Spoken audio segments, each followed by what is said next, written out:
courses are all the rage these days and earn course creators millions annually. You trying to get in on that? Well, before you head to the lectern and start planning your best-selling masterclass, you need to do some research. And you, my friend, are in luck. Because this week, I'm telling you all the things that I did wrong when hosting my first online class. Yay, honesty!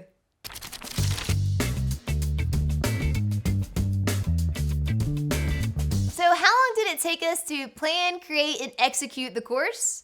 Well, this part took me by surprise, I think because of my naivete, but it definitely took longer than I thought. I mean, when I started this process, I was like, okay, we're creating a course based on the content we make all the time. So how hard is it gonna be to slap together a course? The answer is hard. This is definitely doable, obviously, but just like anything else, it takes time. It takes research and development and planning and reviewing. So it definitely took several months to put this together. So I started working on the outline in November of 2021, and we went live with the course in June of 2022, so that can give you a scope of our timeline to launch the course. Based on our outline, we hosted 4 consecutive weeks of live training, followed by a half hour of Q&As. So in my experience, that half hour Q&A often turned into a full hour, which was great. I wanted to give all the students time to ask their questions, but I would definitely account for that next time. And then, of course, another way to approach this is to pre-record your sessions, and then maybe you offer office hours once a week, or do some other way to connect with your students on a live basis. I also want to mention here that I had a team working with me on this. Shout out to the marketing team. If you're going it alone, it may take you longer. You may be able to do it faster if you have dedicated time. But the biggest piece of advice I have is do not rush the process. So at Lulu, we provide a ton of content for free.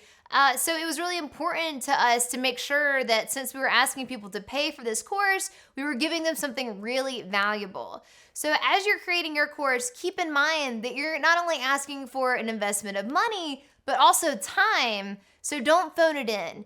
Take the time you need to create something that you are really proud of. All right, so as promised, here are all the ways I flubbed up. I wish that I would have surveyed people before creating the course. So I assumed that, because we do publishing at Lulu, people would want to take a course on really the details and the nitty-gritty of the publishing process. And while that was true to an extent, I think it would have been really valuable to survey a sample of our audience to see what they were looking for and then curate that content based on their responses. I also think that I could have shared the information earlier and with more people. So we started promoting our course in May and went live in June. And while I think that that is the sweet spot, I think 4 to 6 weeks is the perfect amount of time to share something like this. I wish that right out of the gate, I would have told all of our partners, I would have let our customer support team know so that they could have been helping me spread the word and find qualified candidates and help us get in front of our target audience. Another thing we did when we hosted our course was use Teachable. And one feature that I thought was really cool at Teachable was that on your course sales page and landing page, you can have your own branding. But what I realized after hosting the class was some of our students didn't realize that these are 2 different platforms. So when students would go, they would log into their Lulu account looking for the Teachable content or vice versa. So regardless of what platform you choose, if you are choosing to use a course hosting platform to do that, be sure that your students understand that it's not part of your website so that they will know where to go if customer service issues pop up. I also think it would have been a good idea to reach out to the students as they registered and just ask them what specifically they were looking for in the course. I was thinking just sending like a short survey or even just a quick email and thanking them for registering and saying, hey, what are you really looking forward to? What do you want to get out of this? So that I could have made sure to hit those beats in the live instruction. Or alternatively, if they were looking for something that wasn't covered in the scope of the class, point them in the right direction to find those resources. For the next course, I'll be sure to put the class times and dates on the landing page. So the way that we set it up with the first go round, I think you had to kind of get a click in to see that information. So next time around, I'll be sure to include that information and make it easily available for the students so that they can plan accordingly and make the right decision for the course. All right, last but not least, of the things that I would have done differently.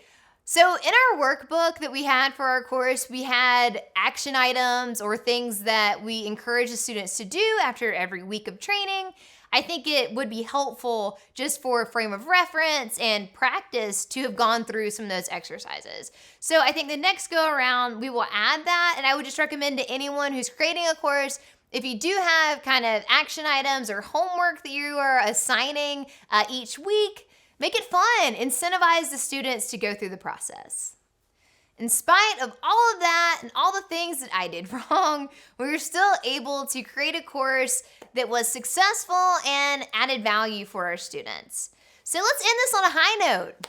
Here are some things we did right. The first thing was FAQs on the registration page. So as you're developing your course, kind of think about the questions that your students might have and try to address those on that main landing page if possible. So these are things like contact information, what is your cancellation policy? Do you have a refund policy? Will the sessions be recorded? How long do I have access to the course materials? And things like that. So basically what you're doing here is helping save you and your students time by removing their need to reach out to you and ask these questions and your need to respond to them and offer that customer service. So definitely take a few minutes and ask friends and family as they read through the page what questions they might have and try to address those up front.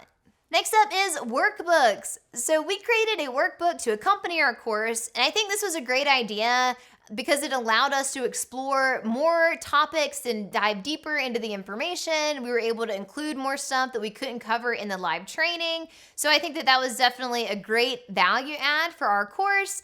And if you are interested in creating a book or workbook for your online course, then check out our video in the description below. We also created swag boxes for our course. So as the students would register, we would get their address and then send them a swag box that was filled with swag, but like stickers and pins and our workbook, of course. So I think this was a really fun way to delight our students. We also put in a note thanking them for going along with this journey. And so it was a really, really neat way to surprise them and get them excited about the course.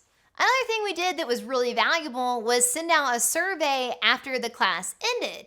So, when you do this, don't expect 100% participation, but regardless of how many people give you feedback, it can be really invaluable to your process and can help you make the next one even better.